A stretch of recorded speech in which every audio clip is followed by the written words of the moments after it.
So ayun na nga, maaga tayong gumising ngayon kasi kailangan muna natin maglinis ng bahay. Marami tayong kailangang asikasuhin ngayon. Kaya dapat maaga pa lang ay sisimulan na natin. Pagkagising, inuna ko agad buksan yung bintana.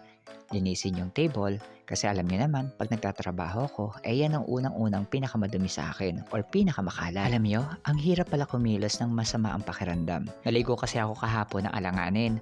Siguro dahil sa weather, kaya narito, feeling ko magkakasipon ako. I'm sure aware naman kayo na araw-araw halos nagtatrabaho ko dito sa bahay. Yung ayaw ko madadagdagan yung alikabok, ayaw ko madadagdagan yung dumi. Kaya kailangan as much as possible umaga pa lang nalilinis ko na. The more kasi na hinahayaan natin yan, lalong dumadami.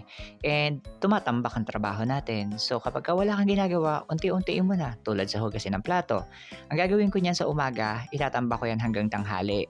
Yung hapon, doon ko huhugasan.